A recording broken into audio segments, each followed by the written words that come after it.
Grace Goodman had been invisible for 6 years, pushing her mop cart through the halls of Cleveland Clinic while doctors made life and death decisions around her.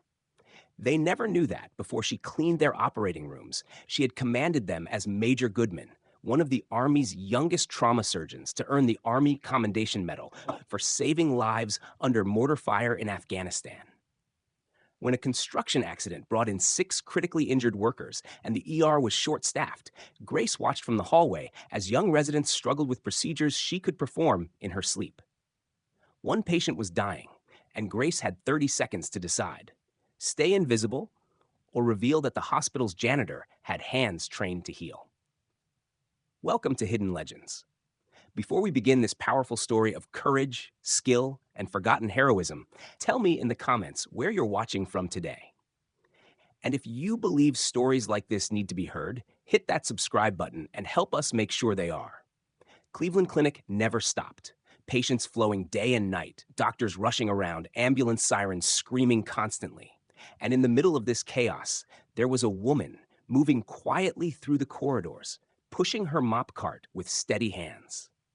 Grace Goodman, 38 years old, hospital janitor for 6 years. Dark brown skin, glistening with perspiration under the bright orange cleaning uniform that marked her as invisible to most hospital staff. Her athletic build was hidden beneath loose-fitting work clothes. Her hair pulled back in a simple ponytail. No makeup, nothing that would draw attention. The fluorescent lights of Cleveland Clinic cast harsh shadows across the trauma bay as Grace Goodman pushed her yellow mop bucket through the automatic doors. Her dark brown skin glistened with perspiration under the bright orange cleaning uniform that marked her as invisible to most hospital staff. At 38, she moved with deliberate precision. Her athletic build hidden beneath loose-fitting work clothes. Her hair was pulled back in a simple ponytail. No makeup, nothing that would draw attention. Grace had perfected the art of being unseen. For 6 years, she had worked the night shift from 11 p.m. to 7 a.m., cleaning the spaces where life and death decisions played out daily. She knew every corner of this hospital, every doctor's routine, every nurse's temperament. They saw her as reliable cleaning staff, nothing more. But Grace saw everything. Tonight felt different. The emergency radio chatter had been building all evening. Construction accident on the east side, multiple casualties inbound. Grace squeezed the mop handle tighter as she listened to the controlled urgency in the paramedic voices. Her trained ear caught details the hospital staff missed: mechanism of injury, blood loss estimates, Glasgow Coma Scale scores. "Grace, you need to clear Trauma Bay 3, called Emily Roberts, the night charge nurse.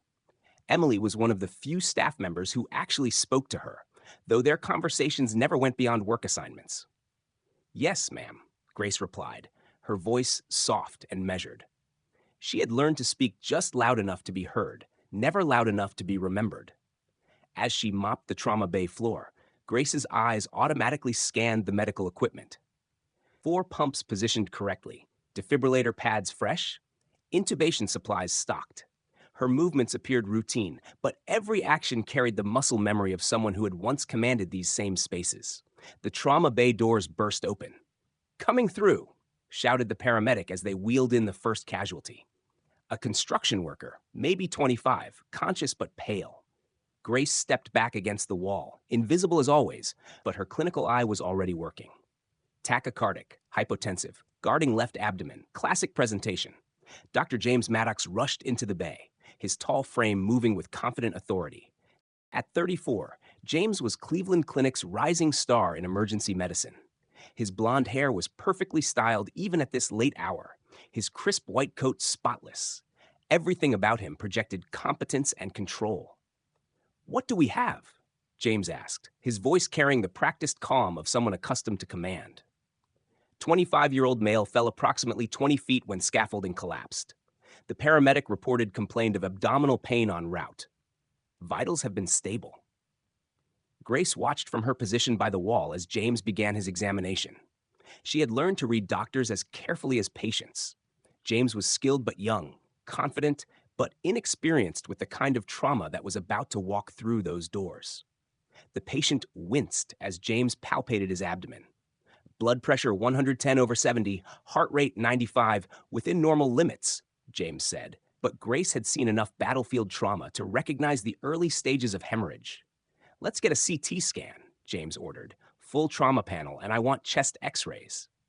Grace continued mopping, but every instinct screamed that time was the enemy here. In Afghanistan, they would have had this patient in surgery within minutes. But civilian medicine moved more cautiously, more thoroughly, sometimes too slowly. The trauma bay doors opened again. This time it was Daniel Richards, the night security guard. At 52, Daniel was a former Marine who had worked at Cleveland Clinic for 8 years. He nodded to Grace as he passed, one invisible person acknowledging another. "Doc, we've got 5 more coming in," Daniel announced to James. "Paramedics say at least 3 are critical." James's confident demeanor flickered for just a moment. Grace caught it, the brief tightening around his eyes that signaled doubt. She had seen that look before on young residents in field hospitals when casualties exceeded capacity. "Grace, I need you to prep trauma bays 1 and 2, Emily called out. "We're about to get busy." "Right away," Grace replied. Grace's dilemma is intense here. She's skilled, experienced, and in a position to make a life-saving decision. The moment really highlights the tension between her past identity and her current one. Given that she's already recognized the signs of internal bleeding and knows surgery is critical, I think Grace should step forward. She can't stay silent, not when she has the knowledge to save a life. The internal conflict of revealing herself after years of blending into the background would be monumental, but her training and instincts would push her to act. She may even have to make a difficult decision, like revealing her identity as a former trauma surgeon, or, if the situation allows, providing some subtle but critical advice to James. It would be a powerful moment of self-discovery for Grace, where she confronts her past and takes action, even if it risks everything she's worked to hide. First the blood pressure alarm, then the heart rate warning. Grace watched the numbers cascade downward as if in slow motion. BP 85/55, heart rate climbing to 120. The patient's skin took on the waxy pallor she recognized from too many battlefield casualties. James frowned at the monitors, his confidence wavering. That's weird. His vitals were stable in the ambulance.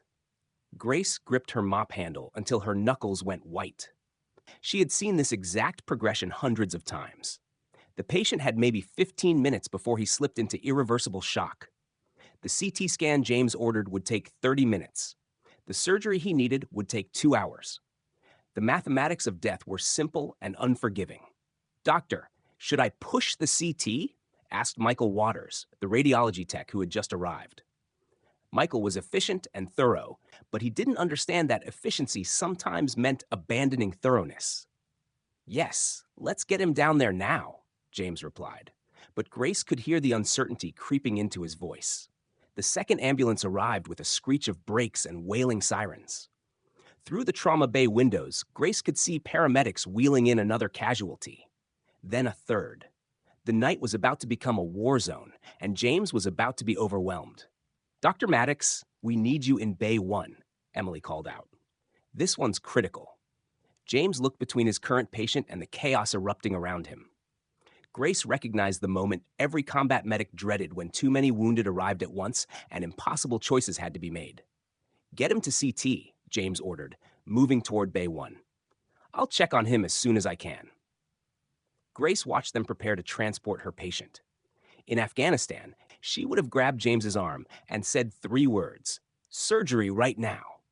But Grace Goodman, the janitor, had no authority to speak such words. Major Grace Goodman, Army trauma surgeon, would have already had this patient opened and bleeding controlled. The patient's blood pressure dropped to 80/50. Move, Grace. Save him. But moving meant exposure. It meant questions she couldn't answer and a life she had worked 6 years to bury. Grace had come home from Afghanistan broken, haunted by the faces of soldiers she couldn't save. Despite her best efforts, the invisible life of a janitor had given her peace, purpose without pressure, service without the weight of life and death. As they wheeled the patient past her toward the elevator, Grace made eye contact with him for the first time. He was conscious, scared, and young, maybe 23, with kind eyes and calloused hands that spoke of honest work. In his face, she saw every young soldier she had operated on in field hospitals from Kandahar to Kabul. "Ma'am," he whispered as they passed, his voice barely audible above the hospital noise. "Ma'am, am I going to die?" The words hit Grace like a physical blow. She had heard that question in Pashto, in Arabic, and in the desperate English of 18-year-old American soldiers. She had always answered the same way, "Not on my watch." But tonight she had no watch. She was invisible. The elevator doors began to close. Grace dropped her mop. "Wait," she called out, her voice carrying an authority that hadn't been heard in these halls for 6 years. "Stop that elevator." Michael looked confused, but held the door. James, busy with a critical patient in Bay 1, didn't notice. Emily turned from her medication cart with surprise. Grace walked to the elevator, her movements no longer those of a janitor trying to stay invisible, but of a surgeon who had commanded operating rooms under mortar fire. "What's your name?" she asked the patient gently. "Aaron," he managed.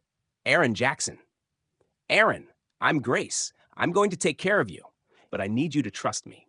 Can you do that?" He nodded, and Grace saw something she hadn't expected: hope. She turned to Michael. "This patient is not going to CT. He's going directly to OR2. Call anesthesia and tell them we have an emergency splenic rupture that needs surgical intervention immediately." Michael stared at her. "Ma'am, I don't understand."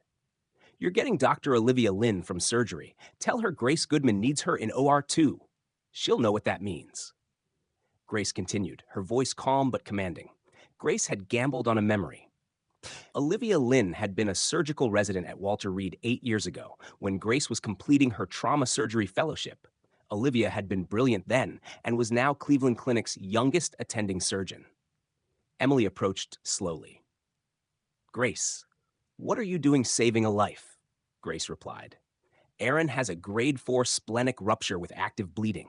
He has approximately 10 minutes before he goes into irreversible shock. The CT scan will confirm what I already know, but it will also kill him." She looked directly at Emily, allowing 6 years of hidden expertise to show in her eyes. "I'm a trauma surgeon, Emily. I've been hiding it for 6 years, but I can't hide it tonight." The trauma bay had gone quiet despite the chaos around them.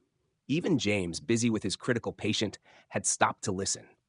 "That's impossible," Emily said softly. Grace pulled out her wallet and handed Emily a card. It was her military ID from 2016, identifying her as Major Grace Goodman, MD, Army Medical Corps. The photo showed a confident woman in Army dress blues with medical insignia clearly visible. "I served 3 combat tours as a trauma surgeon," Grace said. "I've performed over 400 emergency surgeries, including 37 splenic ruptures identical to Aaron's. I know what I'm looking at." Olivia Lynn stepped off the elevator, still wearing surgical scrubs from her previous case. She was a petite woman with sharp intelligence in her dark eyes and prematurely gray hair that spoke of years spent making life and death decisions. Someone called for Olivia, but she stopped mid-sentence when she saw Grace. "Major Goodman." "Just Grace now," Grace replied. "Olivia, I need your help. This patient has a ruptured spleen, and we're losing him." Olivia looked at Aaron, then at the monitors, then back at Grace. Years of surgical training had taught her to trust her instincts, and every instinct told her that Grace was right. "OR2 is ready," Olivia said without hesitation. "Let's go save a life." As they wheeled Aaron toward the operating room, James approached Grace. His earlier confidence was gone, replaced by curiosity and something that looked like respect. "I don't understand," he said. "How do you know, Olivia? How did you diagnose splenic rupture without imaging?" Grace paused at the OR doors. For 6 years, she had answered questions with monosyllables and downcast eyes. Tonight, she looked James directly in the eye. "Because I've seen this injury pattern in young men exactly Aaron's age in field hospitals, where we didn't have the luxury of CT scans," she said. "I diagnosed it the same way I diagnosed it in Afghanistan, by looking, listening, and trusting my training." The OR doors closed behind her, and Grace Goodman stepped back into the world she had left behind 6 years ago. As she scrubbed in beside Olivia, muscle memory took over. The familiar ritual of surgical preparation, the weight of responsibility, the knowledge that her hands could mean the difference between life and death. "Grace," Olivia said quietly as they scrubbed, "where have you been?" Grace looked through the OR window at Aaron, already intubated and draped for surgery. "I've been here," she said, "just invisible." "Why?" Grace dried her hands and reached for a sterile gown. "Because sometimes you have to disappear to find yourself." As they entered her OR, Grace felt the familiar calm that came with surgical focus. This was who she had been trained to be. This was who she was meant to be. But as she picked up the scalpel, she wondered if Aaron Jackson's life was worth the end of her invisible piece. "Scalpel ready," Olivia announced to the room. Grace positioned the blade over Aaron's abdomen, her hands steady despite the magnitude of what was happening. She was no longer hiding, no longer invisible. For better or worse, Major Grace Goodman had returned. "Beginning laparotomy," she said, her voice clear and professional. The scalpel moved with precision born of experience, opening Aaron's abdomen to reveal the damage she had diagnosed from 30 feet away. "There's the rupture," Olivia said, admiration evident in her voice. "Grade 4, just like you said. How did you know?" Grace worked quickly, her hands moving with the efficiency learned in combat hospitals where speed meant survival. "Because I've seen this before too many times." The surgery proceeded with textbook precision. Grace controlled the bleeding, repaired the damaged spleen, and closed with the same methodical care she had used on countless soldiers. Throughout it all, she felt the weight of her hidden years lifting away. "Vitals are stable," announced Ethan McKee, the anesthesiologist. "BP coming up, heart rate normalizing." As Grace began closing Aaron's incision, she realized that something fundamental had changed. She wasn't just saving Aaron's life. She was reclaiming her own. "Beautiful work," Olivia said as they finished. "It's like you never stopped operating." Grace looked at her hands. Still steady, still sure. "Maybe I never did stop. Maybe I was just operating on myself." When they wheeled Aaron to recovery, his color was good, his breathing strong. Grace watched him go, knowing that she had just crossed a line she could never uncross. Tomorrow there would be questions, investigations, explanations she wasn't sure she was ready to give. But tonight, Aaron Jackson would live, and Grace Goodman was no longer invisible. Grace sat alone in the surgeon's lounge, still wearing surgical scrubs that felt both foreign and familiar against her skin. Aaron Jackson was stable in recovery, his vital signs strong, but Grace felt like she was bleeding out internally. 6 years of carefully constructed invisibility had been shattered in a single moment of medical instinct. Her hands trembled as she held a cup of coffee she couldn't taste. The same hands that had just saved a life now shook with the realization of what she had done. Every doctor, nurse, and technician in that OR had witnessed Grace Goodman transform from janitor to surgeon. There would be questions, investigations, phone calls to verify credentials that would lead to other questions about why a decorated Army trauma surgeon had been mopping floors.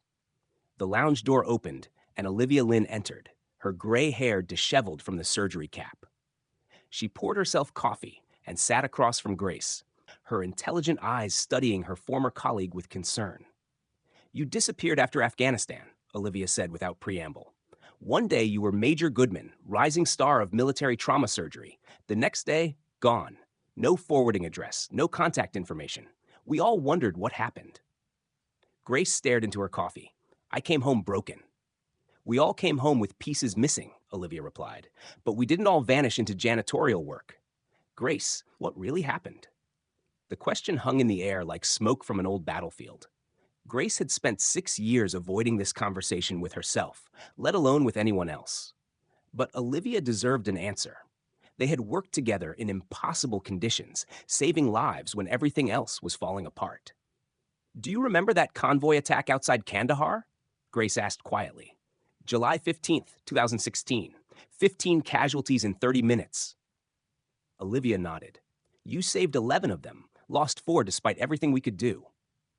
"I remember their names," Grace said. "David Rodriguez, 19 from El Paso, Sophia Chen, 22 from Portland, Marcus Williams, 24 from Detroit, Aisha Johnson, 21 from Atlanta. I can see their faces right now." "Grace, you can't save everyone." "I know that here," Grace tapped her head. "But knowing it and feeling it are different things. When I came home, every surgery felt like that convoy. Every patient looked like one of those soldiers I couldn't save. I started second-guessing myself, freezing up during procedures." Olivia leaned forward. "PTSD, among other things. I tried therapy, medication, everything the VA recommended. But every time I picked up a scalpel, I heard gunfire. Every time I saw blood, I smelled smoke. I couldn't be responsible for life and death anymore. The lounge fell quiet, except for the hum of the vending machine. Grace had never spoken these words aloud, not to therapists, not to family, not to herself in the mirror. "So you became a janitor?" Olivia said without judgment. "I needed to be around medicine, but not responsible for it. I needed to serve, but quietly, invisibly. It was the only way I could find peace." Olivia stood up and walked to the window overlooking the city. Cleveland's lights stretched out like stars, each one representing lives going on, while others hung in the balance in rooms just floors below. And tonight, Grace closed her eyes, seeing Aaron's face again. "Tonight, I couldn't let another young person die when I knew I could save them." "Grace, you just performed flawless surgery. Your hands were steady, your judgment perfect. Whatever you thought you lost, you found it again." Before Grace could respond, the door burst open and James Maddox entered. His usual composed demeanor replaced with barely controlled agitation. His blonde hair was disheveled, his white coat stained with blood from the night's casualties. "We need to talk," he said, his voice tight with confusion and something that might have been anger. Olivia looked between them. "I'll leave you two to sort this out." She paused at the door. "Grace, we're going to have this conversation again soon. Cleveland Clinic needs you." That was the point. Grace shook her head. One surgery doesn't erase 6 years of being unable to practice medicine.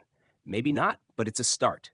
The lounge door opened again, and Emily Roberts entered, looking exhausted from the night's chaos.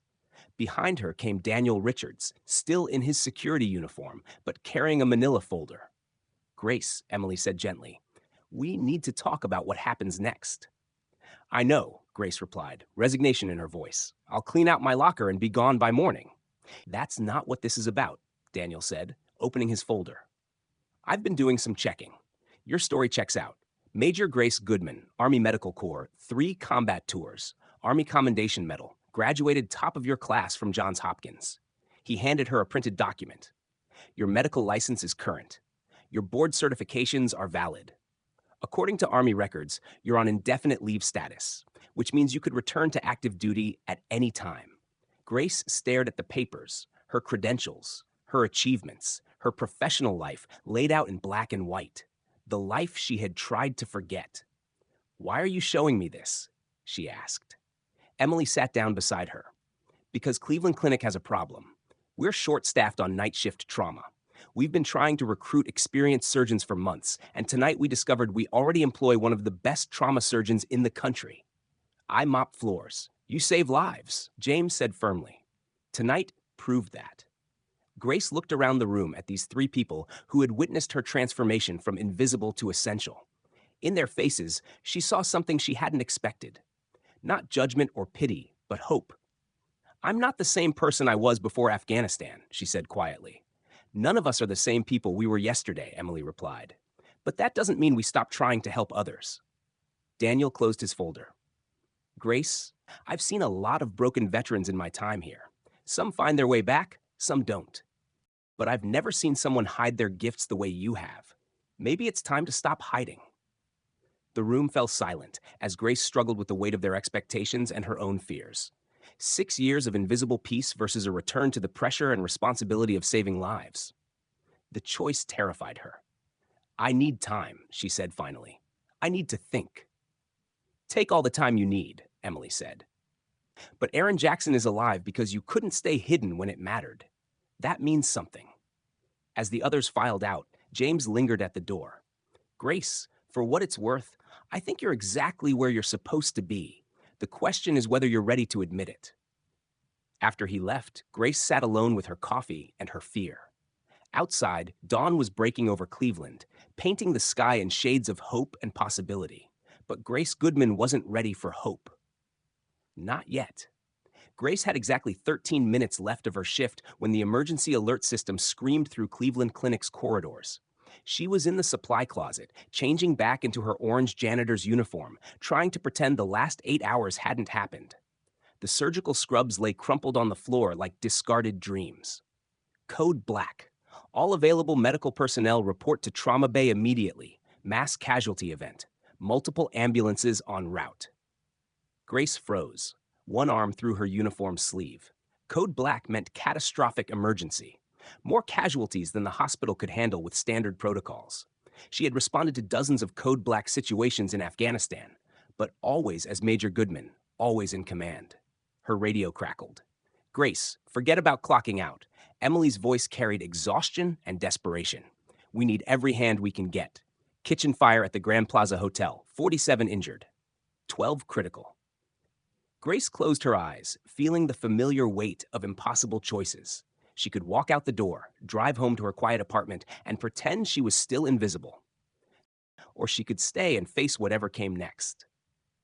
The decision was made for her when James's voice cut through the chaos over the hospital intercom. Dr. Olivia Lynn to TraumaStat. We need all surgical staff immediately. He hadn't called for janitors. He had called for doctors. Grace grabbed the surgical scrubs from the floor and put them back on. Some battles chose you, whether you were ready or not. The trauma bay was controlled chaos when she arrived. James stood at the center directing traffic with a calm authority she had witnessed earlier. But she could see the tension in his shoulders. Too many patients, too few hands, too little time. Grace Emily called out when she spotted her. Thank God we've got 3 patients who need immediate surgical attention, and only 2 OS available. Olivia Lynn appeared at Grace's elbow already in surgical scrubs. I can take the worst case, but I need you to handle the other 2. Can you do this? Grace looked across the trauma bay at the incoming casualties. Burn victims from the hotel fire. Their injuries severe but manageable with proper care. She had treated hundreds of similar cases in combat hospitals where resources were limited and time was everything. Yes, she said, surprising herself with the certainty in her voice. I can do this. Then let's save some lives, Olivia replied. For the next 6 hours, Grace found herself trapped in the very world she had tried to escape. Or 3 became her domain, with James assisting on the most complex cases. They worked side by side, their earlier tension forgotten in the face of human suffering that demanded their complete attention. Clamp, Grace said, her hands steady as she worked to repair severe burns on a hotel chef's arms. James handed her the instrument with precision, anticipating her needs with surprising intuition. You're using a different technique than I learned in residency. Combat hospitals teach you to improvise, Grace replied, not taking her eyes off her work. When you don't have perfect conditions, you adapt. This is better than perfect conditions, James observed. This is battlefield medicine in a civilian hospital. Sometimes that's what's needed. They worked in comfortable silence for several minutes, their movements synchronized despite having never operated together before. Grace found herself relaxing into the familiar rhythm of surgery, the outside world fading until only the patient mattered. Grace, James said quietly as they began closing the incision. Can I ask you something? Go ahead. Are you glad you stayed? Grace considered the question while placing the final sutures. The patient's burns were severe but repairable. He would recover completely with proper care. 6 hours ago, that might not have been possible without her intervention. Ask me again when we're done, she said. Their second patient was a hotel guest who had jumped from a second-story window to escape the fire. Internal injuries, possible spleen damage, eerily similar to Aaron Jackson's case from the night before. It's like déjà vu, James commented as they examined the patient scans. Not déjà vu, Grace replied. Experience. This is what trauma surgery is. The same injuries, the same decisions over and over until you stop thinking and start trusting your hands. As they operated, James asked questions about technique, about judgment calls, about the kind of experience that only came from years of high-stakes medicine. Grace found herself teaching, sharing knowledge she hadn't realized she had missed sharing. In Afghanistan, we had a saying, she said, as she repaired damaged tissue. The surgery you're doing is always more important than the surgery you're not doing. What does that mean? It means focus on the patient in front of you. Don't worry about the next case. Don't second-guess the last one. Be completely present for this moment, this person, this chance to help. James nodded, absorbing not just the technique, but the philosophy behind it. Is that how you dealt with losing patients? By focusing on the ones you could save? Grace's hands paused for a fraction of a second before resuming their work. It's how I tried to deal with it. It didn't always work. By the time they finished their second surgery, the hospital's crisis had passed. The most critical patients were stable. The less severe cases were being treated in the emergency department, and the controlled chaos had returned to normal levels of medical urgency. Grace sat in the same surgeon's lounge where she had confronted her fears hours earlier, but now she felt different. Exhausted, but satisfied. Scared, but alive, in a way she hadn't felt in years. James joined her with 2 cups of coffee, settling into the chair across from her with the easy familiarity of surgical partners. "So," he said, "are you glad you stayed?" Grace took a sip of coffee and considered her answer. "I forgot how it felt to use my hands for what they were trained to do. And how does it feel like coming home to a place you're not sure you deserve to be?" James leaned forward in his chair. "Grace, I've been thinking about what you said earlier, about being broken, about not trusting yourself with human lives." "What about it?" "I watched you operate for 6 hours today. Your hands never shook. Your judgment was flawless. Your technique was better than most attending surgeons I've worked with. Whatever you thought you lost, you haven't lost it." Grace shook her head. Today was different. Crisis situations sometimes override normal responses. That doesn't mean I'm ready to go back to regular practice. What would it take for you to be ready? The question hung between them like a bridge Princess wasn't sure she was ready to cross. She had spent 6 years building walls around her capabilities, convincing herself that invisibility was safety. But today had cracked those walls, showing her glimpses of who she used to be. "I don't know," she admitted. "Maybe I'm afraid to find out." James sat down his coffee cup and looked at her directly. "Grace, I have a confession to make. I've been watching you for months. What do you mean? As a janitor, you were different from other cleaning staff. You moved around medical equipment like you understood it. You never flinched at traumatic cases.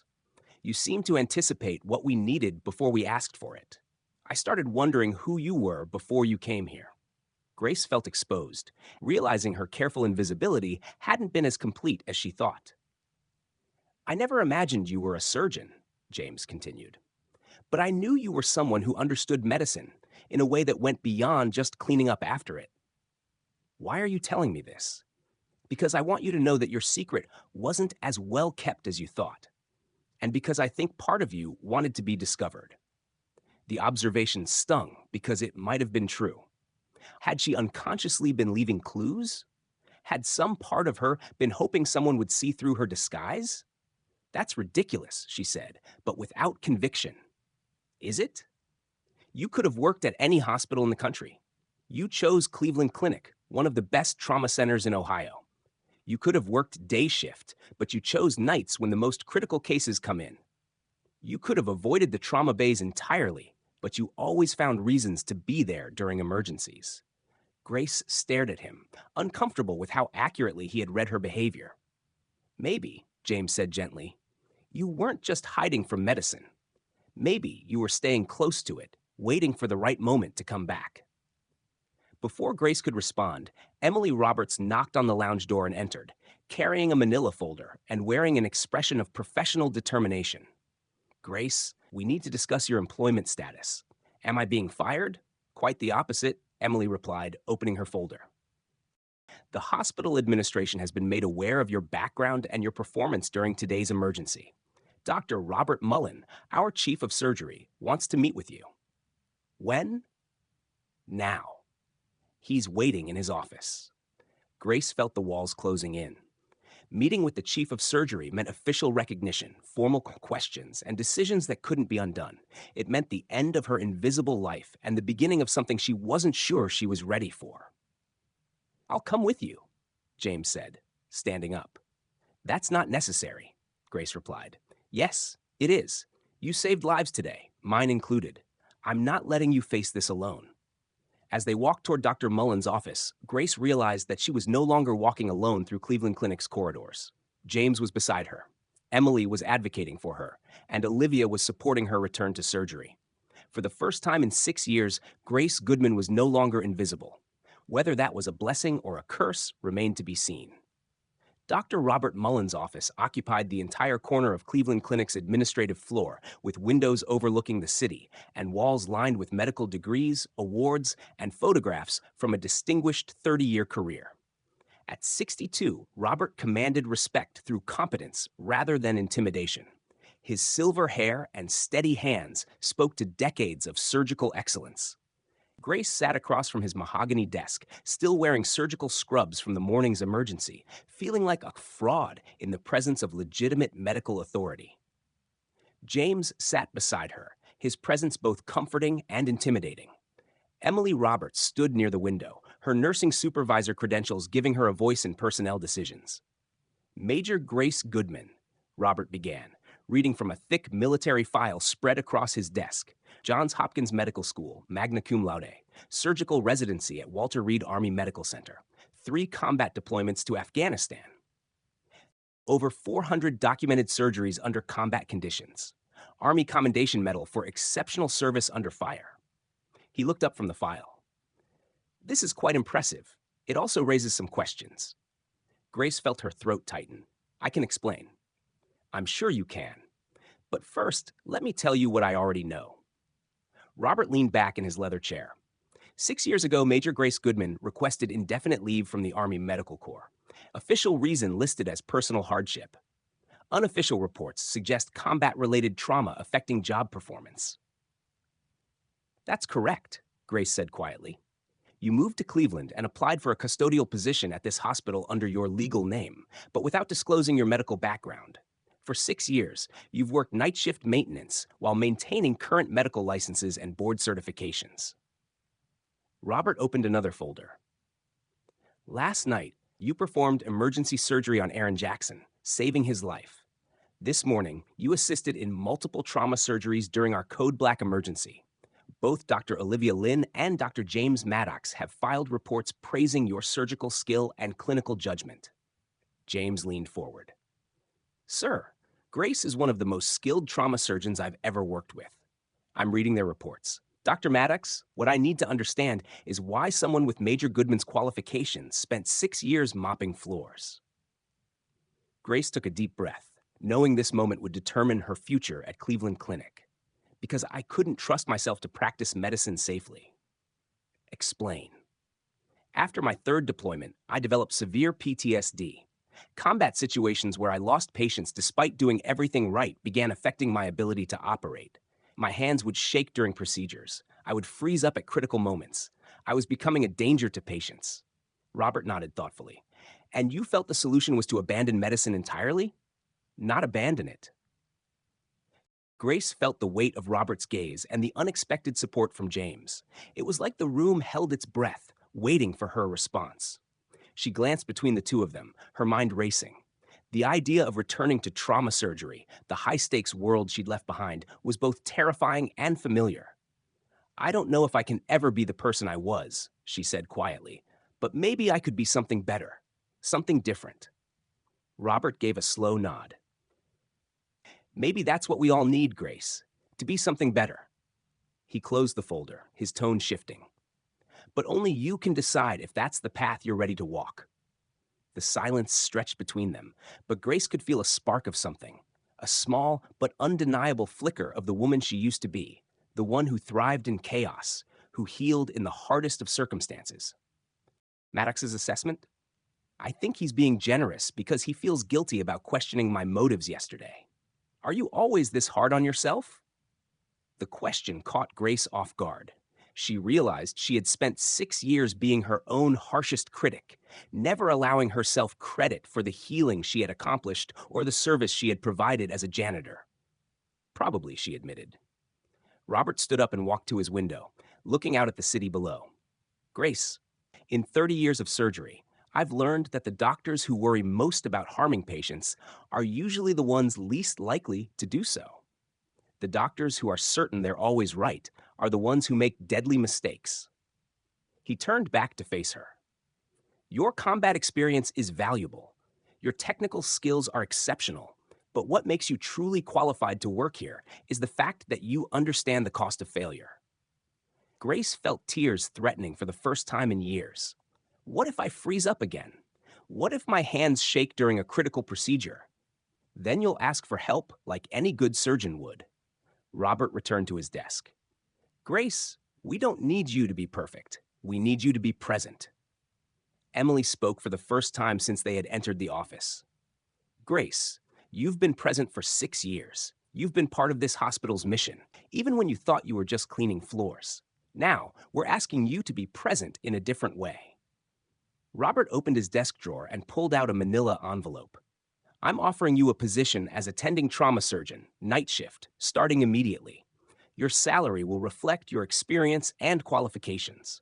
You'll work closely with Dr. Maddox and Dr. Lin to develop our emergency trauma protocols. Grace stared at the envelope containing what felt like both salvation and damnation. I need to know about Aaron Jackson, she said suddenly. What about him? Is he going to recover fully? No complications? No permanent damage? According to his latest reports, complete recovery expected within 6 weeks.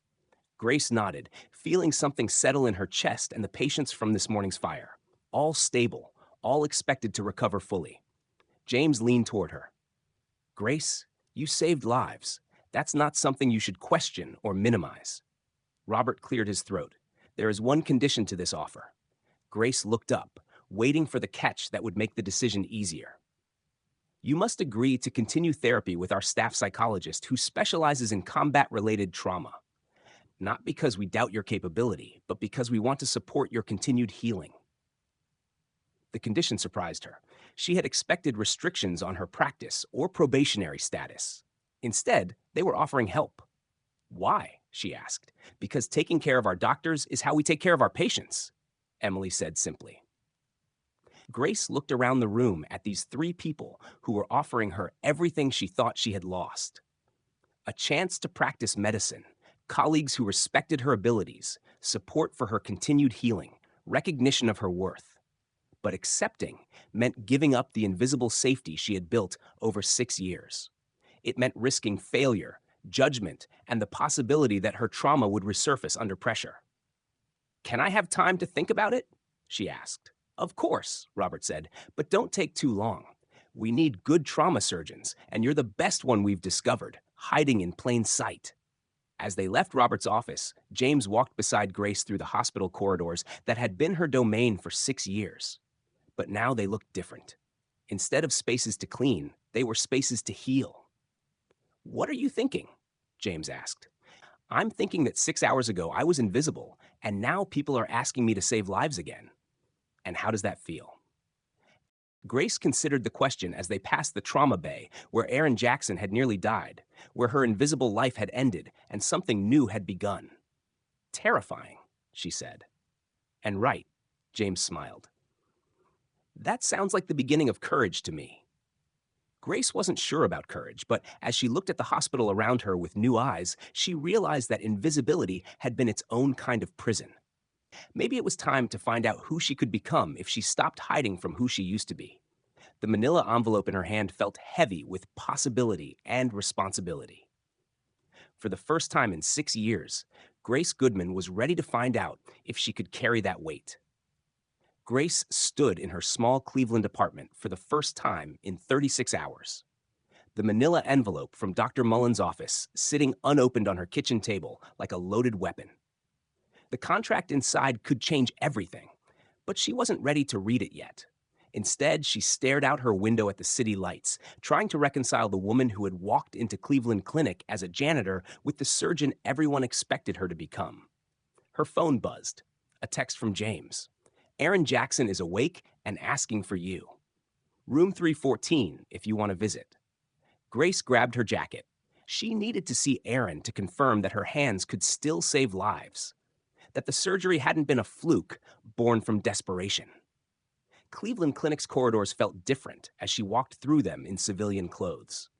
Nurses nodded respectfully instead of barely acknowledging her presence. Security guards who had seen her as invisible maintenance staff now looked at her with curiosity and recognition. The transformation was unsettling. Room 314 was quiet except for the steady beep of monitors. Aaron Jackson lay propped up in bed, his color good, his eyes alert. At 23, he looked even younger than she remembered from the trauma bay. "Your princess," he said when she knocked on the door frame. "I am." "How are you feeling?" "Like someone cut me open and put me back together," he said with a weak smile. "But alive, which I'm told I have you to thank for." Grace moved closer to his bed, automatically checking his surgical site and noting the healthy color of his skin. "How's your pain?" "Manageable. The nurses said you saved my life. That you're some kind of hero doctor who was working as a janitor." "I'm not a hero," Grace said quickly. "I just did what needed to be done." Aaron studied her face. "Can I ask you something?" "Of course. When they were wheeling me to that scan machine, I thought I was going to die. I could feel myself getting weaker, like I was fading away. But when you stopped the elevator and looked at me, something changed. How did you know?"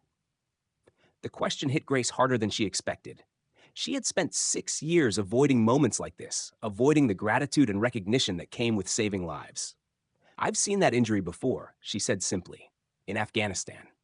Word traveled fast in hospitals."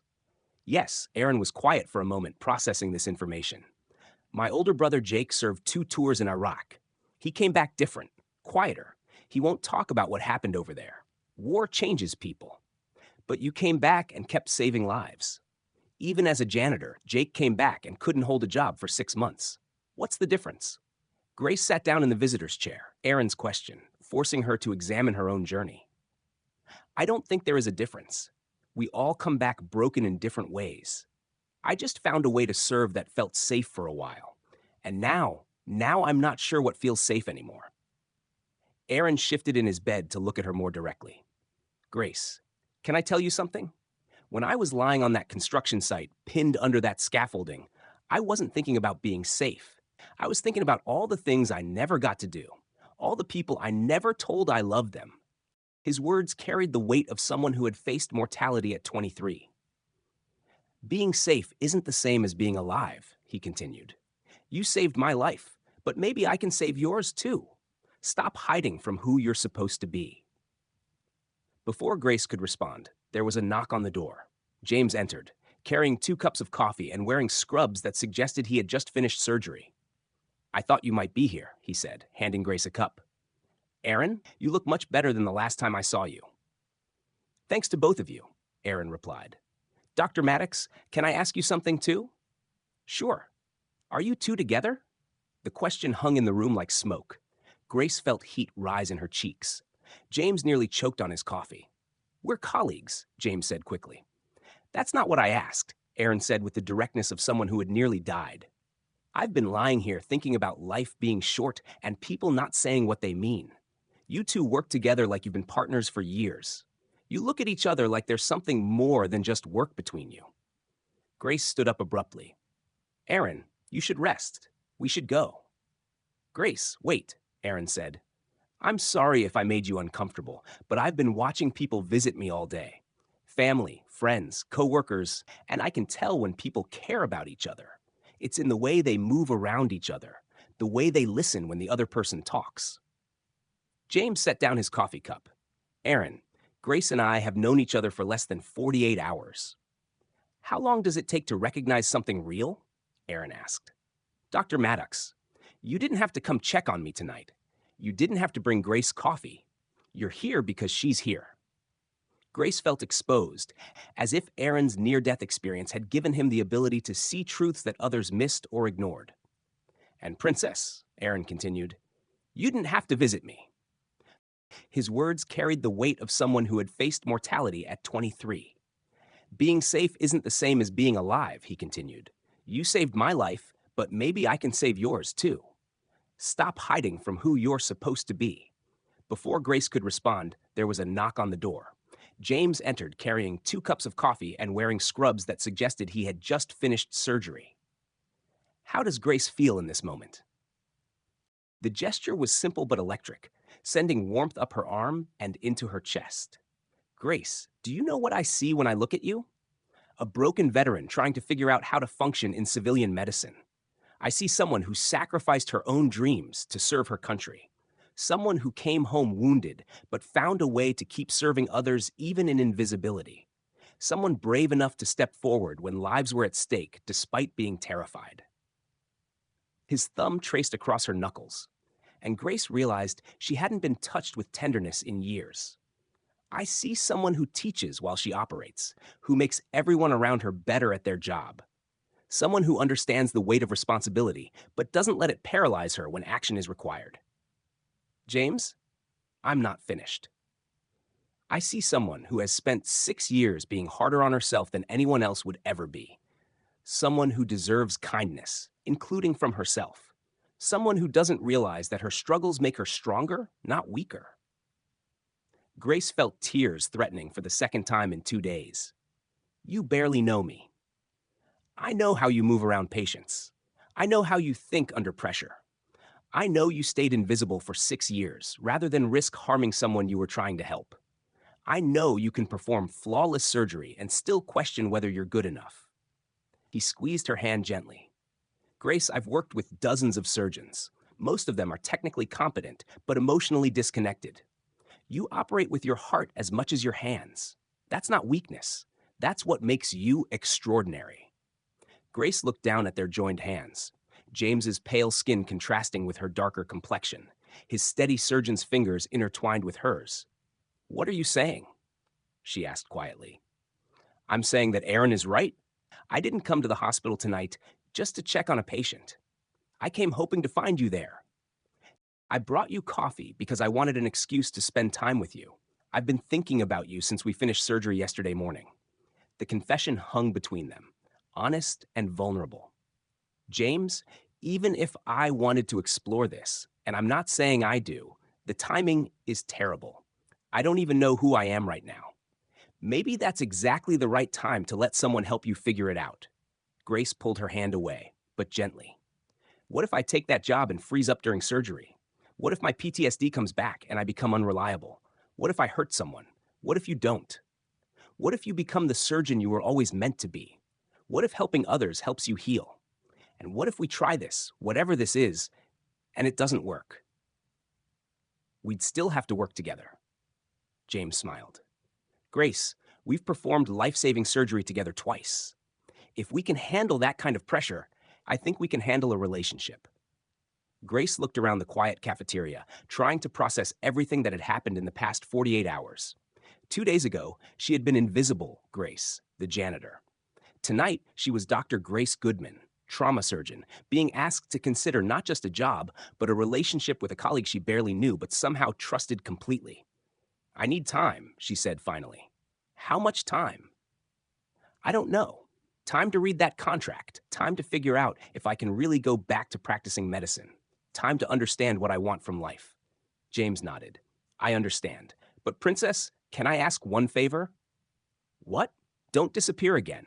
Whatever you decide about the job, about us, about anything, don't go back to being invisible. The world needs people like you.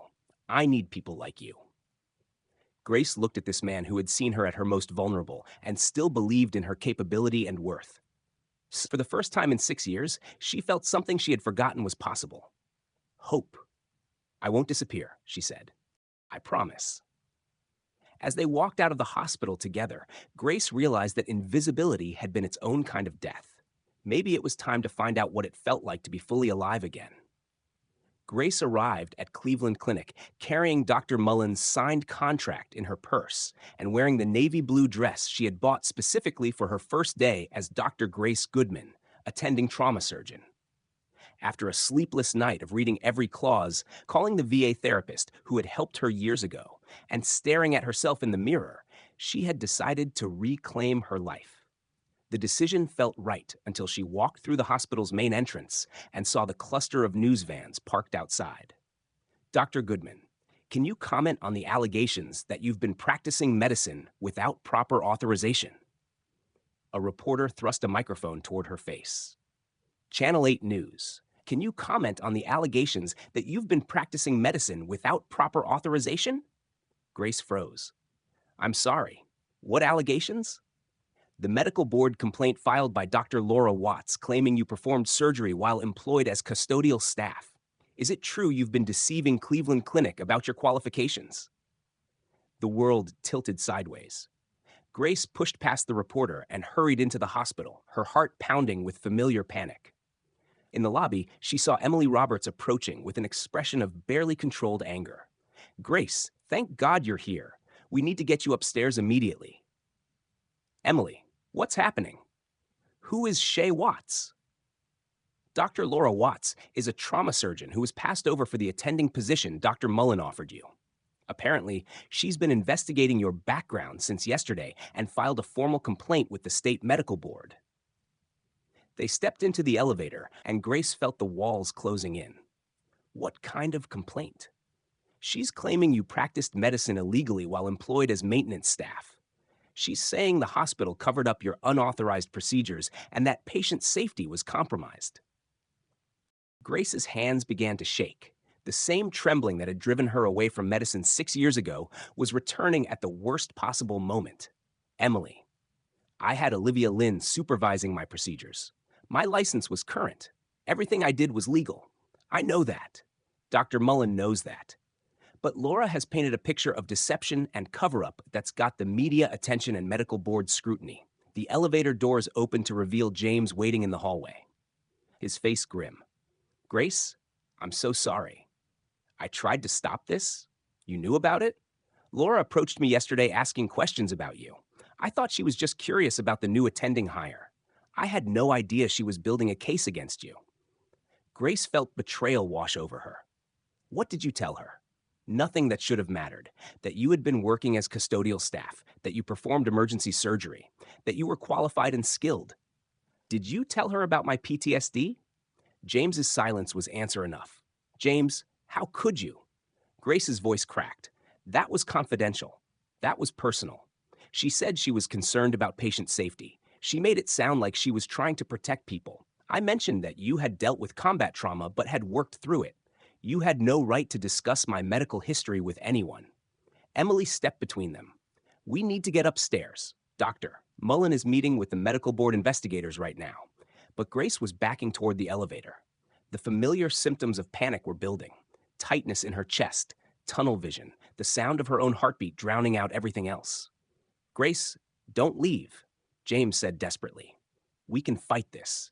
Your credentials are solid. Your surgeries were successful. You saved lives. I can't do this. Grace's voice was barely a whisper. I can't be exposed like this. I can't have my trauma become public record. That's exactly what Shay is counting on, Emily said firmly. She wants you to run. She wants you to disappear so she can claim the position. Grace looked at these two people who had supported her return to medicine and felt only betrayal and exposure. James had shared her private struggles with someone using them against her. Emily was asking her to fight a battle she wasn't equipped for. I never should have tried to come back, Grace said. I was safe as a janitor. I was helping people without hurting them. Grace, you're not hurting anyone, James said. You're saving lives. Am I? Or am I a liability that the hospital is trying to cover up? The elevator arrived and Grace stepped inside. James moved to follow her, but she held up her hand. Don't. Please don't follow me. Where are you going? Home. Away from this. Away from all of it. Grace, if you leave now, Laura wins. The medical board will assume you're guilty of whatever she's claiming. Maybe she's right. Maybe I am guilty. Maybe I've been fooling myself that I could come back to medicine. The elevator doors began to close, but James caught them. Grace, look at me. You are the best trauma surgeon I've ever worked with. You saved Aaron Jackson's life. You saved multiple lives during the hotel fire emergency. You belong here. Do I? Or do I belong cleaning floors where no one expects anything from me except emptying trash cans? You belong wherever you choose to be, but don't choose to be invisible because someone else is threatened by your competence. Grace looked at James's earnest face and felt only exhaustion. 2 days ago, he had been a colleague she barely knew. Now, he was asking her to trust him with her career and her heart, even after he had betrayed her confidence to someone using it against her. Philip, I appreciated everything you said last night about my worth and my capabilities, but you proved today that you don't really understand what it's like to be me. You don't understand what it costs to be vulnerable when people are looking for reasons to tear you down. I made a mistake. I trusted someone I shouldn't have trusted, but that doesn't change anything about your qualifications or your value to this hospital. Grace shook her head. It changes everything about whether I can trust you." The words hit James like a physical blow. Grace saw the impact in his eyes and felt guilty despite her anger. "Grace, please don't let Laura destroy what we've built." "We haven't built anything, James. We worked a few surgeries together and had one conversation. That's not enough foundation to weather this kind of storm." She released the elevator doors and let them close, leaving James and Emily in the hallway. As the elevator descended, Grace pulled out her phone and called the number on the contract she had signed hours earlier with such hope. "Dr. Mullen's office. This is Dr. Grace Goodman. I need to speak with Dr. Mullen immediately about withdrawing my acceptance of the attending position." "Dr. Goodman. Dr. Mullen is in a meeting with medical board investigators. Can I take a message? Tell him I resign. Tell him I'm sorry for any trouble I've caused the hospital. Tell him Grace Goodman will not be joining the surgical staff." She hung up the phone and walked out of Cleveland Clinic for what she thought would be the last time. At home, Grace sat on her couch, still wearing the navy blue dress she had bought for her first day as a surgeon. The contract lay torn on her coffee table next to the local newspaper, which had already picked up the story. "Hidden surgeon or hospital deception. Medical board investigates Cleveland Clinic." Her phone rang constantly. James's number appeared on the screen repeatedly, followed by Emily's, then Olivia Lynn's, then numbers she didn't recognize that were probably reporters. She turned off the phone and sat in silence. By evening, the story had made the national news. Grace watched herself described as everything from a hero fighting against institutional racism to a dangerous fraud who had deceived patients and colleagues. The truth, as usual, was more complicated than either narrative. A knock at her door interrupted her spiral into despair. Through the peephole, she saw James standing in the hallway holding a folder and wearing an expression of determination. She almost didn't open the door. "Grace, please? 5 minutes. That's all I'm asking for." Against her better judgment, she opened the door but didn't invite him in. "What do you want, James?" "I want to apologize. I want to explain. And I want to show you something that might change your mind about giving up." "There's nothing that could change my mind. This is over." James held up the folder. "Aaron Jackson's medical records and statements from every patient you've treated in the past 3 days, and a petition signed by 47 staff members asking the hospital to fight for you. It doesn't matter. My reputation is destroyed. My privacy is gone. I can't practice medicine under this kind of scrutiny." "Grace, do you know what Laura Watts did when she heard you had been offered the attending position? I assume she filed her complaint. Before that, she went to Aaron Jackson and told him that his surgery might have been illegal. She told him that you might not have been qualified to operate on him. She tried to convince a recovering patient that his life had been put at risk." Grace felt a new wave of anger. "What did Aaron say?" "He told her that he didn't care if you were a janitor, a doctor, or a plumber. He said you saved his life when no one else could, and he would trust you with his life again without hesitation." James opened the folder and pulled out a handwritten letter. He wrote this for the medical board investigation. Grace took the letter reluctantly and read Aaron's neat handwriting. "To whom it may concern, Dr. Grace Goodman saved my life." I don't care what title she held when she did it. I don't care what procedure she followed or didn't follow. I care that I'm alive to write this letter because she had the courage to step forward when I was dying. If Dr. Goodman is not allowed to practice medicine, then the medical system has lost someone special, and patients like me will suffer for it. Grace folded the letter carefully, feeling tears she had been suppressing all day. "There are 6 more letters like that," James said softly. "From patients you've treated, from staff members who've worked with you, from people who've watched you save lives." "It still doesn't change what you did," she replied. "You violated my trust when I needed it most." James nodded. "You're right. I made a terrible mistake. I let someone manipulate me into sharing information I had no right to share. I can't undo that." He looked directly at her. "But Princess, I'm not asking you to forgive me. I'm asking you not to let my mistake destroy your chance to be who you're meant to be. I was meant to be invisible. It was safer. You were meant to save lives. Everything else is just noise." Grace looked at this man who had seen her potential, betrayed her trust, and now stood on her doorstep, asking her to be braver than she felt capable of being. James, even if I wanted to fight this, I don't know how. I don't know how to defend myself against public scrutiny and professional attacks. You don't have to do it alone. Yes, I do. That's what being invisible taught me. When everything falls apart, you're always alone. James stepped back, accepting her decision. Grace, I hope someday you'll understand that being alone isn't the same as being safe, and that being seen isn't the same as being vulnerable. After he left, Grace sat with Aaron's letter and realized that her decision to disappear again wasn't just about protecting herself. It was about punishing James for failing to protect her. And maybe, she thought as she looked at her reflection in the dark window, that wasn't who she wanted to be either. Grace sat in her car outside Cleveland Clinic at dawn, watching the early shift nurses arrive at work. She had been parked there for 2 hours, unable to decide whether to drive away forever or walk through those doors one more time. Aaron's letter lay on her passenger seat beside a newspaper article titled, "Decorated Army Surgeon Fights Medical Board Investigation." The reporter had gotten most of the facts right. Grace Goodman, former Army major, 3 combat tours, hundreds of successful surgeries under fire. The article painted her as either a dedicated healer, wrongfully persecuted, or a dangerous fraud who had deceived everyone around her. Truth, as always, lived somewhere between the extremes.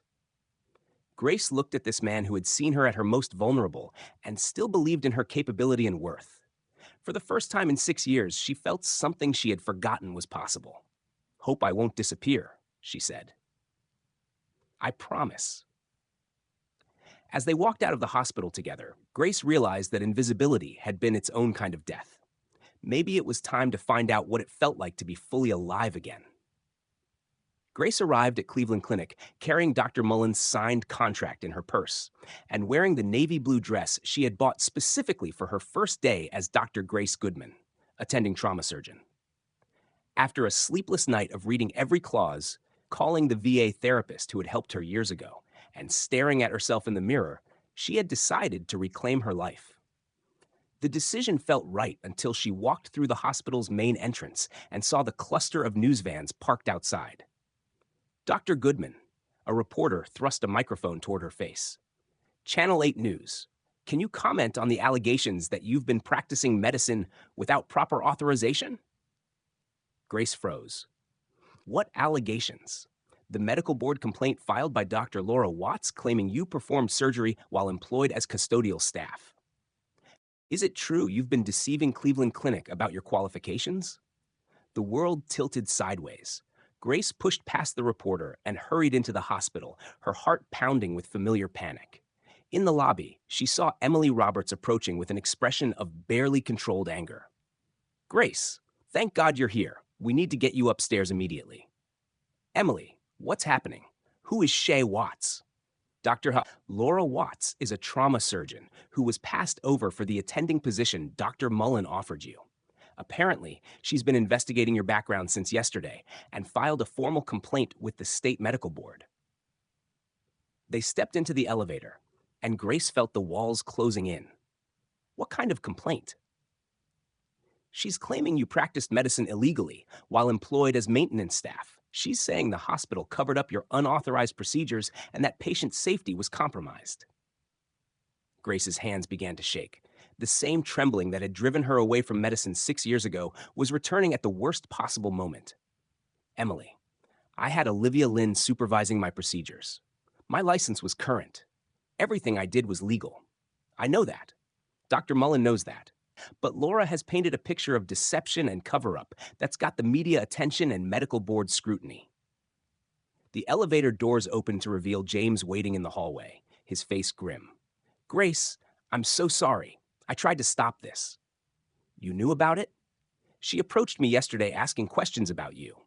I thought she was just curious about the new attending hire. I had no idea she was building a case against you." Grace felt betrayal wash over her. What did you tell her? Nothing that should have mattered. That you had been working as custodial staff, that you performed emergency surgery, that you were qualified and skilled.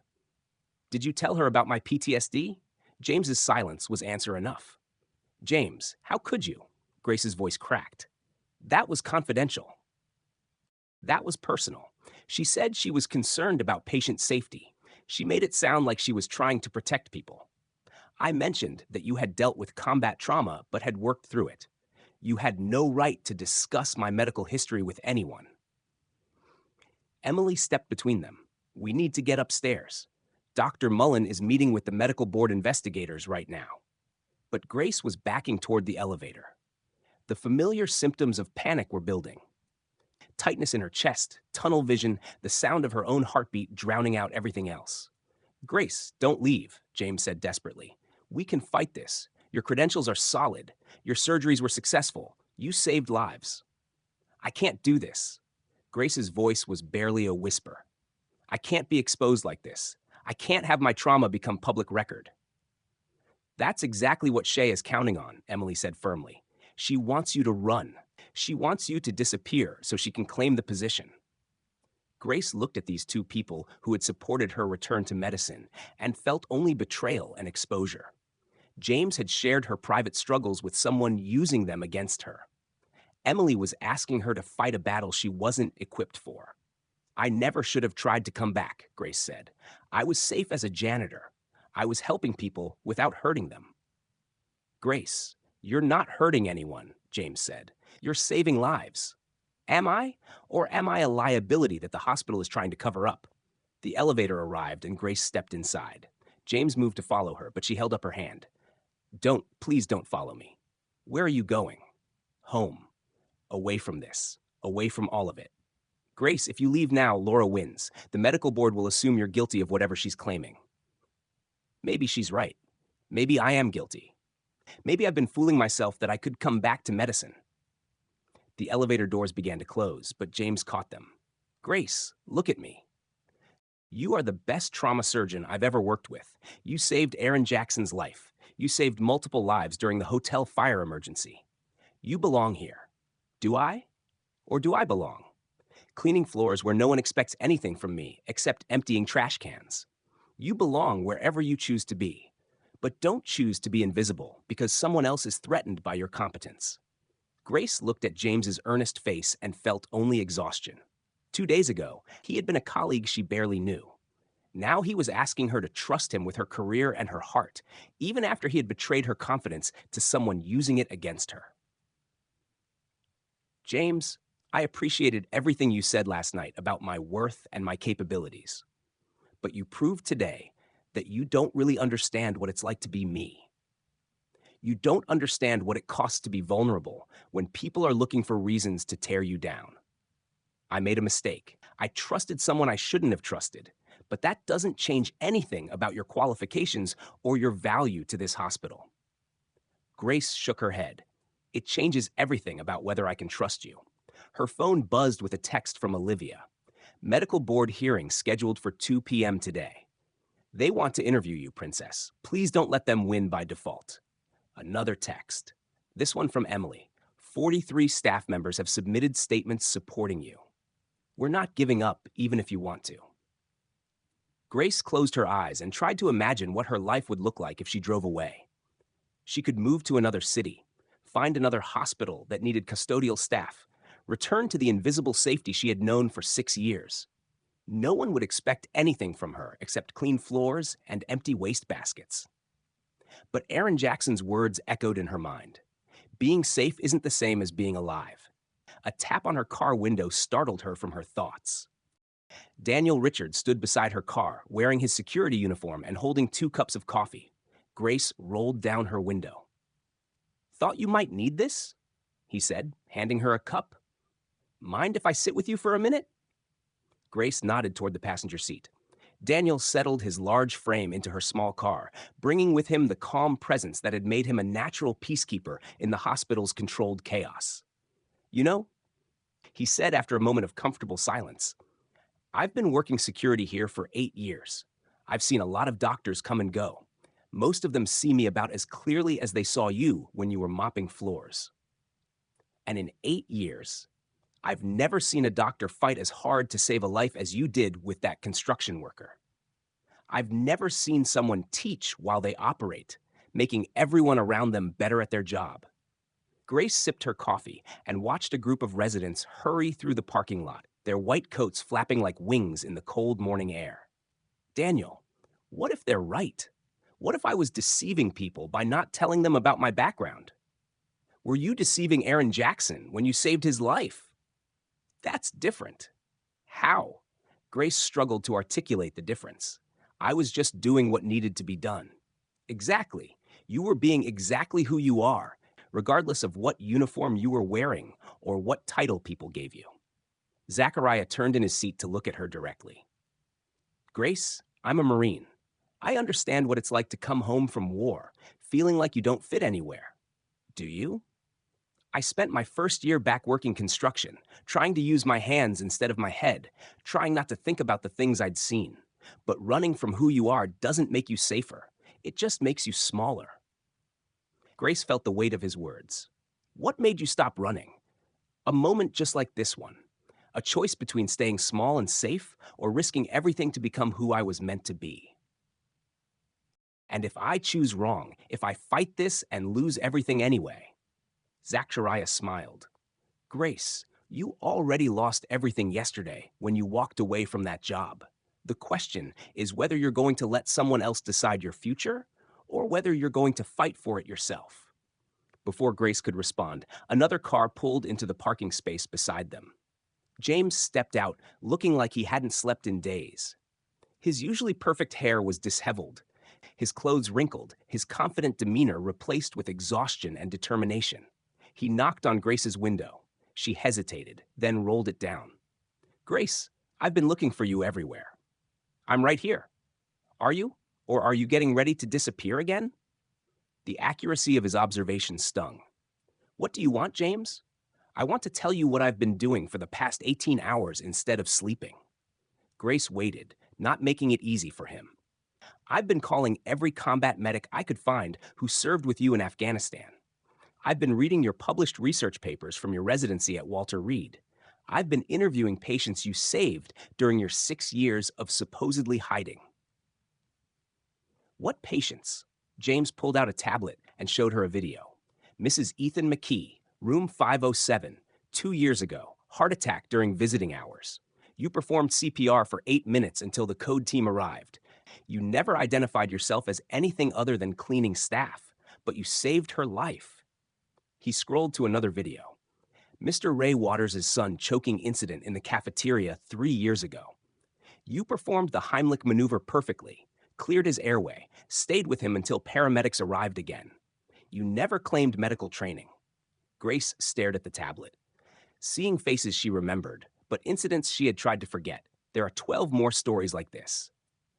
Grace, 12 times in 6 years when you stepped forward as just a janitor and saved someone's life using medical knowledge and training.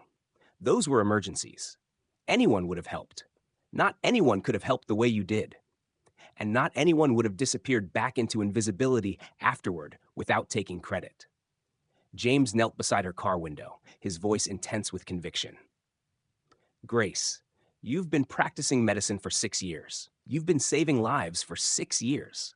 The only difference is that you've been doing it without recognition, without compensation, and without the support you deserved. What's your point? My point is that Laura Watts is wrong. You weren't deceiving anyone. You were serving everyone. The question isn't whether you're qualified to be a doctor. The question is whether the medical community deserves to have you. Grace felt something crack inside her chest.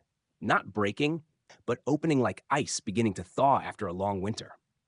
Philip, even if that's true, you still betrayed my trust. You still shared my private information with someone who used it against me. You're right, I did, and I'll regret that mistake for the rest of my life. He looked directly into her eyes. But Grace, I'm not asking you to forgive me. I'm asking you to forgive yourself. What do you mean? I mean, you've spent 6 years punishing yourself for not saving every soldier who came through your field hospital. You've spent 6 years believing that your trauma makes you weak instead of understanding that it makes you human. James stood up, his hand resting on her car window. The medical board hearing is in 8 hours. You can choose not to show up, and they'll make their decision without hearing your side. Dr. Watts, Grace said, her voice gaining strength. What would you have done if you had been cleaning floors when Aaron Jackson was brought in with a ruptured spleen? I would have followed proper protocols. Which protocols?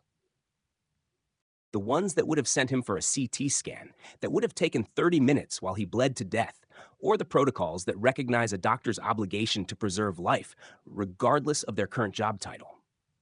The room fell silent except for the hum of the ventilation system. Grace realized she was no longer defending herself. She was advocating for a principle larger than her own career. Dr. Klain, she continued, I came home from Afghanistan with severe PTSD that made me unable to practice medicine safely in traditional settings. Instead of abandoning medicine entirely, I found a way to stay close to healing while working on my own recovery. I served quietly, humbly, and effectively. She pulled out Aaron Jackson's letter and read it aloud. Dr. Grace Goodman saved my life. I don't care what title she held when she did it. If Dr. Goodman is not allowed to practice medicine, then the medical system has lost someone special, and patients like me will suffer for it. Dr. Klain looked at his fellow board members, then back at Grace. Dr. Goodman, your military record shows exceptional service and surgical skill. Your current medical licenses are valid. The surgeries you performed were successful and properly supervised. Yes, sir. However, the question remains whether practicing medicine while employed in a non-medical capacity violates professional standards. Before Grace could respond, the hearing room door opened and Aaron Jackson entered, moving slowly but steadily. He wore a crisp white shirt and carried himself with the dignity of someone who had faced mortality and emerged grateful. I'm sorry to interrupt, Aaron said, but I believe I have something relevant to say. Doctor, Klain looked surprised but nodded. Please proceed, Mr. Jackson. Aaron walked to the front of the room and stood beside Grace. My name is Aaron Jackson. 3 days ago, Dr. Grace Goodman saved my life. I've been following this hearing because Dr. Watts visited me in the hospital and suggested that my surgery might have been illegal or dangerous. He turned to look directly at Dr. Watts. Ma'am, with all due respect, you weren't there. You didn't see me dying while protocols and procedures were followed. You didn't see Dr. Goodman step forward when no one else could help me. Aaron faced the board. I don't understand medical politics or institutional procedures, but I understand that good people sometimes have to choose between following rules and saving lives. Dr. Goodman chose to save my life, and I'm grateful she was brave enough to do what was necessary. He pulled out a folded paper from his pocket. This is a petition signed by 127 people, patients Dr. Goodman has helped, their families, and hospital staff who've worked with her. We're asking you not to punish someone for having the courage to help when help was needed. Aaron handed the petition to Dr. Klain, then looked at Grace. Dr. Goodman, thank you for seeing me as a person worth saving, regardless of what uniform you were wearing. As Aaron took a seat, Grace felt something shift in the room's atmosphere. The board members were no longer looking at her as a potential violator of medical ethics, but as someone who embodied the best qualities of the healing profession. Dr. Klain conferred quietly with his colleagues for several minutes before addressing the room. Dr. Goodman, this board's responsibility is to ensure patient safety and maintain professional standards. Based on the evidence presented, we find no indication that your actions endangered patients or violated medical ethics. Grace felt her knees weaken with relief. Furthermore, Dr. Klain continued, we find that your actions demonstrated exceptional medical judgment and personal courage. While we cannot officially encourage medical practice outside institutional frameworks, we recognize that emergency situations sometimes require immediate action from qualified individuals. He looked directly at Grace. Dr. Goodman, your medical licenses remain valid and you are cleared to practice medicine without restriction. Dr. Shea Watts stood abruptly. This is ridiculous. She deceived everyone about her qualifications. Dr. Watts, Dr. Klein's voice carried warning. Dr. Goodman never claimed qualifications she didn't possess. She simply didn't advertise qualifications she did possess while working in a service capacity. Grace felt tears of relief and vindication rolling down her cheeks. James stood beside her, his hand finding hers and squeezing gently. Thank you, Grace said to the board. Thank you for understanding that healing comes in many forms. As they left the hearing room, Grace was surrounded by the people who had believed in her when she couldn't believe in herself. Olivia Lynn hugged her tightly. Emily beamed with pride, and Daniel nodded with the satisfaction of someone who had watched courage triumph over fear. James walked beside her toward the parking garage, both of them quiet as they processed what had just happened. "So," he said finally, Dr. Grace Goodman, attending trauma surgeon. "How does that sound?" "Terrifying and perfect," Grace replied. "And us? How does that sound?" Grace stopped walking and turned to face him. "Philip, I need you to understand something about loving someone with PTSD. Tell me, there will be bad days. Days when I remember too much and trust too little. Days when I question everything, including whether I deserve happiness." James nodded. "I understand. Do you? Do you understand that loving me means accepting that healing isn't linear? That progress isn't always visible?" James took her hands in his. "Princess, I understand that loving anyone means accepting their whole story, not just the parts that are easy or comfortable. I understand that your struggles don't make you broken, they make you human." He pulled her closer. "And I understand that the woman who spent 6 years serving others invisibly, who stepped forward to save Aaron Jackson despite her fears, who faced down a medical board to defend her right to heal people, is exactly the woman I want to build a life with." Grace felt the last of her walls crumbling, not from force, but from the gentle persistence of someone who saw her completely and loved her anyway. "James, I love you too. Not despite my brokenness, but including it. All of it." They kissed in the parking garage of Cleveland Clinic, surrounded by the sounds of a hospital that never slept, where healing happened in operating rooms and janitors' closets, and anywhere people chose courage over comfort. 6 months later, Dr. Grace Goodman stood in Trauma Bay 3, teaching a group of residents how to handle multiple casualties. Her quiet authority had transformed the night shift into Cleveland Clinic's most efficient trauma unit, and her combination of combat experience and civilian expertise made her one of the most respected surgeons on staff. Remember, she told the young doctors, in trauma surgery, your first impression is usually correct. Trust your training, trust your instincts, and move quickly. James approached, now serving as co-director of emergency medicine alongside her. Their partnership had transformed not just their department, but their entire approach to medicine, combining technical excellence with compassionate care. "Dr. Goodman," he said with mock formality, "your husband is here to walk you home." Grace smiled at the word husband, still new enough to bring warmth to her chest. They had married quietly 3 months earlier, with Aaron Jackson serving as one of their witnesses and Daniel Richards walking her down the aisle.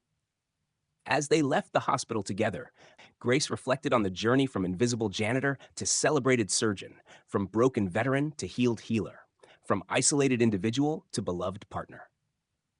"James," she said as they walked through the parking lot where she had once sat in her car, afraid to choose courage over safety. "Yes, thank you for seeing me when I was trying to be invisible. Thank you for letting me love you when you thought you were unlovable." Grace looked back at Cleveland Clinic, where she had spent 6 years hiding and 2 years healing, where she had learned that service came in many forms and that love could triumph over even the deepest wounds. She was no longer invisible. She was exactly who she was meant to be. Sometimes our greatest struggles prepare us for our greatest triumphs. 2 years later, Dr. Grace Goodman Maddox stood before a packed auditorium at the American College of Surgeons annual conference, delivering her keynote address on combat medicine in civilian trauma, lessons from the hidden years. The audience of 800 surgeons listened intently as she described her journey from invisible janitor to leading trauma surgeon, but more importantly, how her years of service in both roles had shaped her approach to healing. "The question I'm asked most frequently," Grace said, her voice carrying clearly through the microphone, "is whether I regret the 6 years I spent as custodial staff instead of practicing surgery. My answer is always the same. Those 6 years weren't lost time, they were essential preparation." She clicked to her next slide, showing statistics from Cleveland Clinic's trauma unit.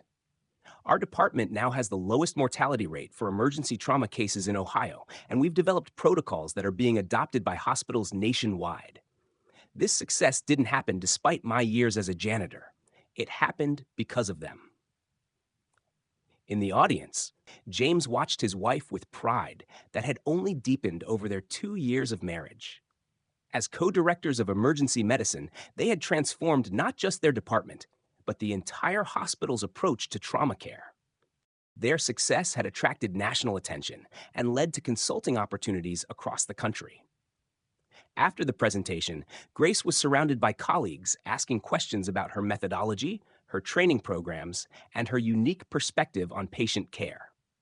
Among them was Dr. Olivia Lynn, now Cleveland Clinic's chief of surgery, who had flown in specifically to support Grace's presentation. The medical journals are calling you the most innovative trauma surgeon of your generation, Olivia said as they walked to the reception.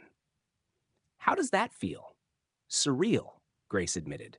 2 years ago, I was afraid to pick up a scalpel. Now I'm teaching other surgeons how to think differently about trauma care. And personally, how are things with the PTSD, the adjustment to being visible again? Grace smiled, her hand unconsciously moving to the small scar on her wedding finger, where her ring had caught during a particularly intense surgery 6 months earlier. Some days are harder than others. But I have James. I have my therapist, Dr. Patterson, and I have work that feels meaningful. The nightmares still come sometimes, but they don't control my life anymore. They were interrupted by Aaron Jackson, now 25 and working as a paramedic with Cleveland EMS. He had changed career paths after his accident, inspired by the medical professionals who had saved his life. Dr. Grace, Aaron said, using the informal title that had stuck among the hospital staff. I just wanted to thank you again and to tell you something. What's that? I've been on 347 calls since I became a paramedic. Every time I see someone who's scared, who thinks they might die, I tell them about you, about how someone saved my life by choosing courage over safety. You've given me something to pass along to other people when they need hope. Grace felt the familiar tightness in her throat that came with moments like this. Aaron, you've saved more lives than you know, just by being willing to serve others. I learned that from watching you. As Aaron moved away, Grace saw another familiar face approaching. Dr. Laura Watts walked toward her hesitantly, wearing an expression that mixed professional respect with personal discomfort. Dr. Goodman, Laura said formally, congratulations on your keynote. It was enlightening. Thank you, Dr. Watts. I wanted to apologize publicly if you'd prefer. What I did 2 years ago was unprofessional and motivated by jealousy rather than legitimate medical concerns. Grace studied the woman who had nearly destroyed her career. Laura looked different now, humbled in a way that spoke of difficult lessons learned. Apology accepted, Grace said simply. We've all made mistakes. I've been following your work, the protocols you've developed, the training programs. You were right about trauma needing a different approach. There's room for everyone to contribute. Medicine is better when we learn from each other instead of competing with each other. Laura nodded, looking relieved. I've requested a transfer to rural medicine. I think I need to remember why I became a doctor in the first place. After Shay left, James appeared at Grace's side with 2 glasses of wine and the easy comfort of a partner who knew when she needed quiet support. Heavy conversation? He asked. Healing conversation, Grace replied. How did things go with the hospital board meeting? James's face lit up with excitement. They approved our proposal. Full funding for the Grace Goodman Center for Combat Veteran Medical Training. We'll be able to train civilian doctors in battlefield techniques and help veteran medical personnel transition back to civilian practice. Grace felt tears gathering in her eyes. The center had been their shared vision for over a year, a way to ensure that other veterans wouldn't have to choose between hiding their skills and risking their mental health. And there's more good news, James continued. The VA has agreed to partner with us. They're going to refer veterans struggling with medical PTSD to our program. Philip, that's incredible. It gets better. Emily is going to head the nursing education component. Olivia is consulting on surgical training, and Daniel has agreed to run the peer support program. Grace looked around the reception, seeing colleagues, friends, and the man she loved, all committed to advancing the kind of medicine she had stumbled toward in her darkest moments. There's something I need to tell you, she said, taking his hand. What? I'm pregnant. James's wine glass nearly slipped from his hand. Are you sure? 3 tests this morning. Dr. Patterson says there's no medical reason why the pregnancy would be affected by my PTSD, and my stress levels are the lowest they've been since Afghanistan. James sat down both their wine glasses and pulled her into his arms right there in the middle of the reception. Grace, this is the best news I've ever received. Are you ready to be a father? Are you ready to be a mother while running a trauma unit and starting a training center? Grace laughed, feeling joy bubble up from somewhere deep inside her chest. We'll figure it out. We're good at adapting to unexpected situations. The best. As they held each other, Grace caught sight of her reflection in the reception hall's mirrors. She saw a woman in a royal blue dress, confident and radiant, surrounded by people who valued her contributions and loved her unconditionally. The contrast with the invisible janitor who had hidden in plain sight for 6 years was stark. But both women were her. Both had served others in the ways they were capable of at the time. Both had been necessary parts of her journey to this moment. 6 months later, Grace stood in the newly opened Grace Goodman Center for Combat Veteran Medical Training, holding her 3-month-old daughter, Hope Goodman Maddox, while addressing the first cohort of veteran medical personnel entering the transition program. "You are not broken," she told the group of doctors, nurses, and medics who had served in combat zones around the world. "You are not damaged goods. You are highly trained medical professionals whose skills and experience are desperately needed in civilian healthcare." She looked down at Hope, sleeping peacefully in her arms, representing the future they were all working toward. "Some of you may need time to heal before you're ready for high-pressure medical environments. That's not weakness. That's wisdom. Some of you may choose different paths than the ones you had before deployment. That's not failure. That's growth." Grace looked around the room at faces that reflected her own journey back to wholeness. What matters is that you don't disappear. What matters is that you find ways to serve that honor both who you were and who you're becoming.